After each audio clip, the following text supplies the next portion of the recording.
Hello, everybody. Glad to see you all made it around for the epilogue.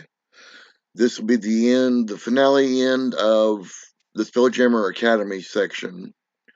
The DM sent us a link to this video audio file for the epilogue. It's got voice acting in it and things like that, so we'll give it a shot and see how it goes. But here we go. Passed since that exhausting day. As the signs of battle are scrubbed away, life slowly returns to normal in the academy. Charcoal mounds giving way to an impressive collection of both extremely ancient and new furnishings. Blackened walls now gleaming with fresh coats of paint. With about the brazen attacks, what they could mean have given way to excited murmurs about your upcoming graduation.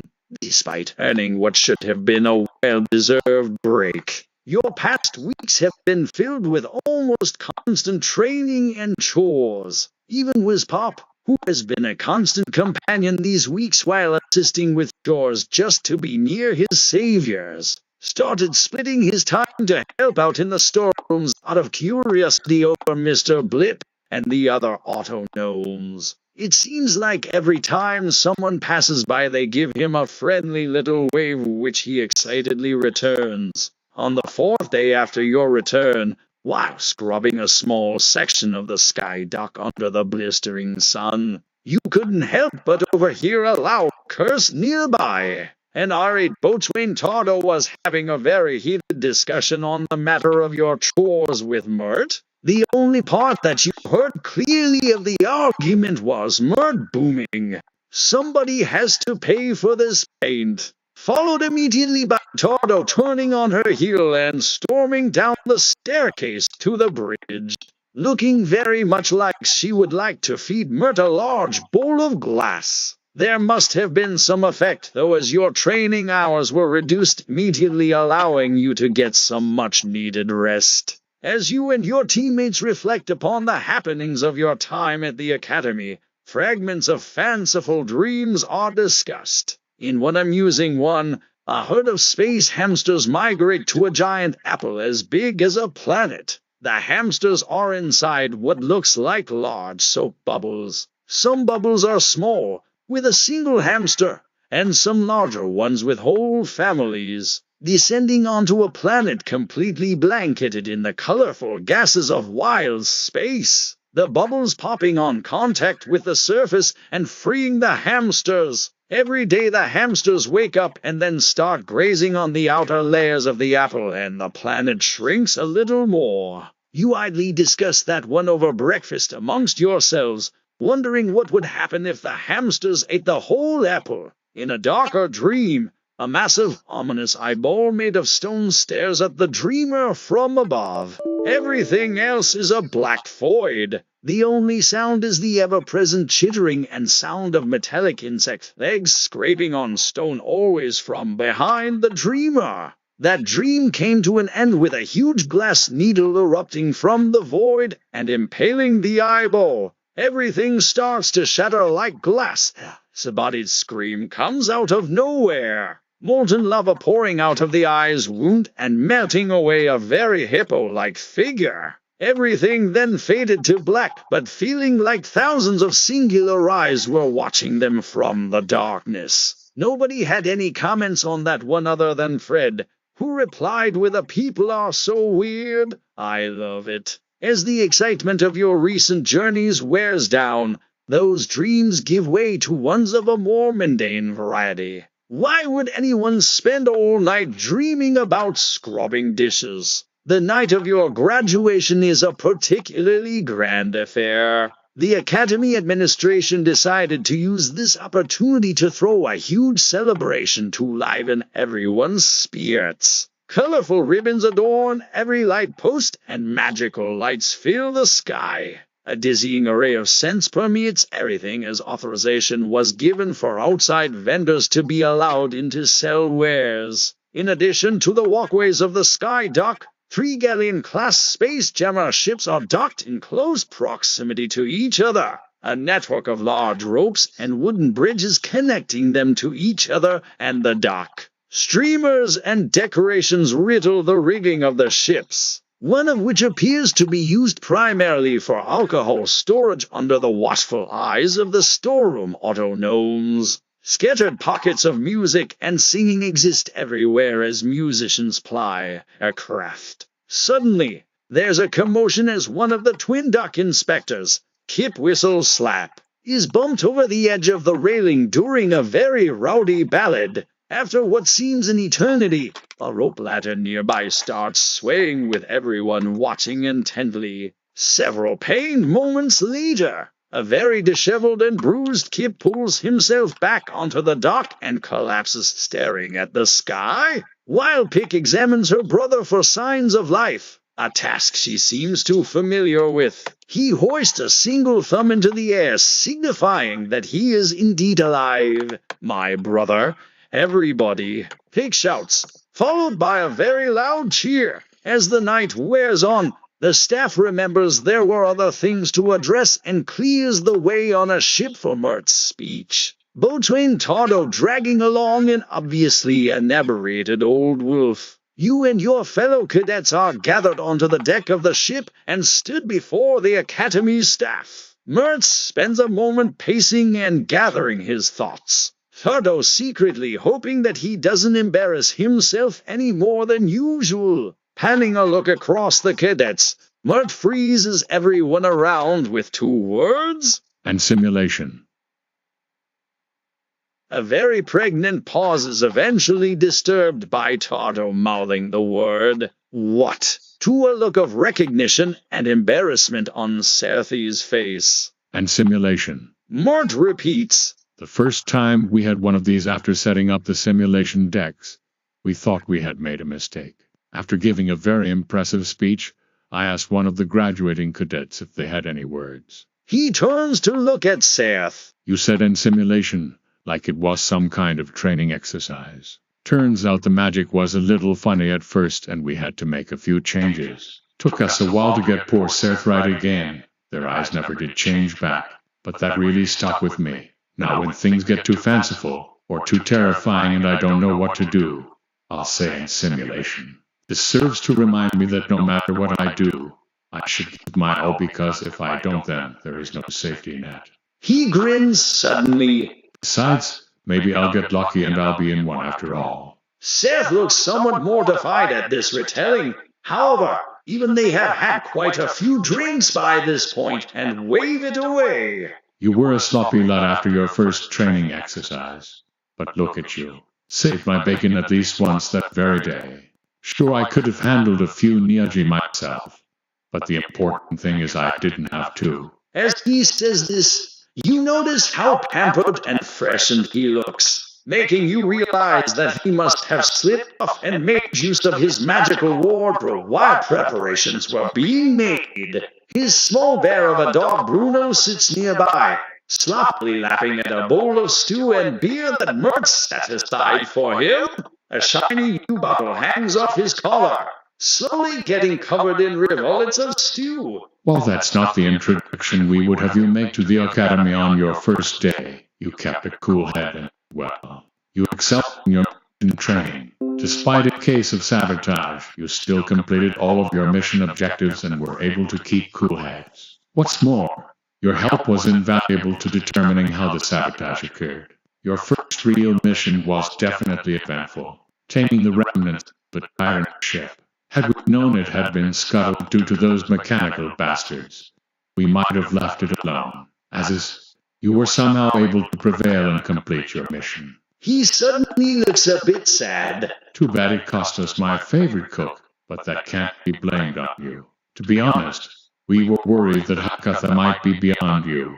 Tardo was beside herself insisting that she come." A too careful blank expression on Boatswain Tardo's face confirms this to be true. "But not only were you able to slip in, retrieve the meteorite, and slip out. He points a finger at Vobi. But you crazy lass managed to convince some of the locals that you were their summoner, so I hear. And the lot of you together were able to outwit a particularly large Cyclops. While all this is enough to prove your mettle, You also had to endure additional attacks on the return trip. Your presence here was instrumental in driving away our most recent invaders, and for that we are in your debt. The last part seemed particularly hard for him to say. At this point, he makes his way down the line, starting with Fred, the words being kept low. The only thing you hear is, "Most promising plasmoid cadet I ever met." followed by a goofy smile on Fred's blob-like face that looks like it was drawn in mud by a small child. He moves on to Cricklet, which leads to Cricklet flexing one of his smaller arms against Mert's bicep at his order, and Mert laughing. To each of them he hands a silvery object and a small bag of what looks like coins. After a very wobbly drunken salute, he makes his way to your team to continue the ceremony, starting with Ezekiel. You did a fine job in your first command. While I wouldn't label you a decisive leader, you at least let everyone bring their best to the table. Don't be afraid to take charge when needed, however. Sometimes folks just need a firm hand and a strong voice to get through things. On to Volby. You've definitely came up a nice Spelljammer. Sir sings your praises whenever your team is brought up. You're quite an odd duck here, and I was a bit worried, what with your upbringing. But you managed to talk your way in. Best to let everyone know you're not going to eat them though, so they'll quit running away and talk to you. Turning to Ein. I hear that you've been a particularly fierce cadet, never backing down from a fight and more than willing to back words with steel. I guess I should just be glad that you quit setting the beds on fire. Good luck to us all. Finally, to Dahlia. Last but not least, another odd duck. While your cohorts have displayed their ability to jump blindly into situations, at least you would sometimes ask why. Your crew will do just fine if you keep your eyes peeled. Just keep working on that aim. To each of you, he hands a bag of coins and small jewels, the standard parting allowance of 200 gold pieces in exchange for your work for the Academy as a cadet. Instead of the same silvery object the other cadets receive, yours is crafted from a much darker metal. The object appears to be a crow pin, designed to look like a fist wielding what looks like a falling star as a weapon. However, from other angles it looks more like the fist is desperately clutching at the star like a rope. The star itself is a slightly different color than the rest of the pin, with a swirling green color under the flickering lights. A chunk of your meteorite, done up with a few nice little protective enchantments. A solid reminder that we're here if you need us. As he turns to walk away, you hear Tardo clear her throat. He freezes for a moment. You can practically hear the curses on his face. Suddenly he turns, all festive smiles again, and offers a small bow towards Mr. Blip, who until now has been leaning against a rather large chest with a crudely carved Mert on the lid. It has been brought to my attention that some of the staff may have unduly placed some of the blame of events on you lot. Due to some misrepresentation of facts, you may not have noticed, but your chores were unfairly increased. The value of your extra work has been noticed, however, and as such I'm allowing each of you to take one item from my personal stash. Mr. Blip will handle the distribution. That's all I've got to say, so everybody back to drinking. With that, he snatches up two rather large mugs of beer and wanders off to the closest bubble of resuming music. Seth gives a casual nod and makes their way after. Within moments, you can hear their loud conversation over the music. I'm just saying, what a way to treat your old best friend. You hear Mert say, to which Soth replies, You sank a ship that he hath owned. Of course he is angry. It was only half sank, and I am the other half, so technically it was only 1/4 sank. Seth groans loudly. That was in low tide. By the time the tide came in, your half sank as well before washing out to sea. It definitely fully sank. You know Vokov only wants fair compensation. The conversation trails off with a very disheartened final sentence from Mert. Just saying, I thought we were friends. And Seth stomping off in frustration. As you pore over the countless mostly useless artifacts, you finally find a treasure that catches your eye.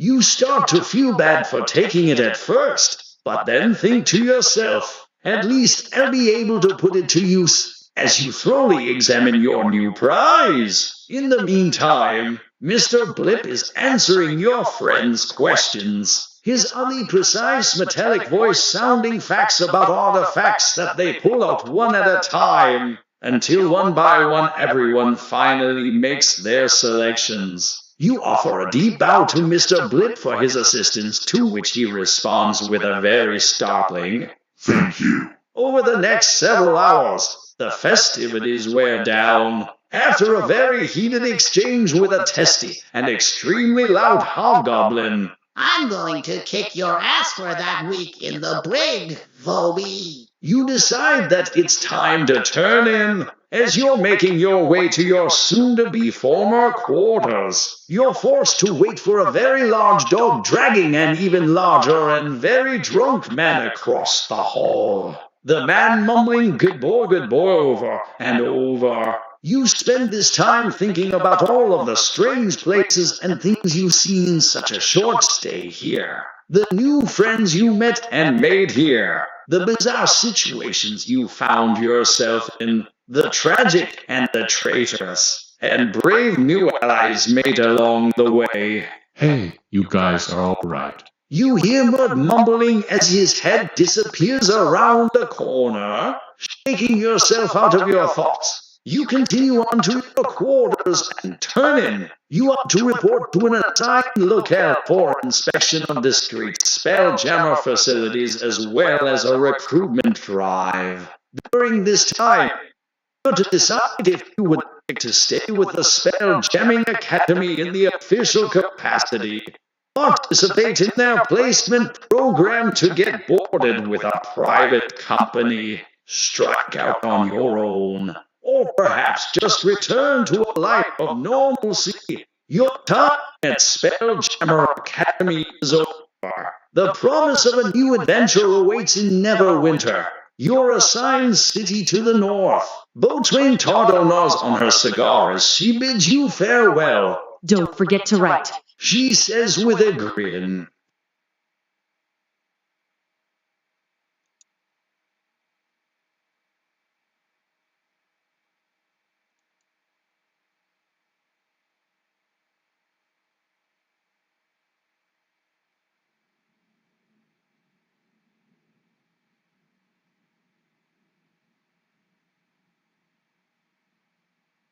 Far above you, in the space above Toro, a moth-like ship appears, its purpose unknown. It waits, waiting its time. And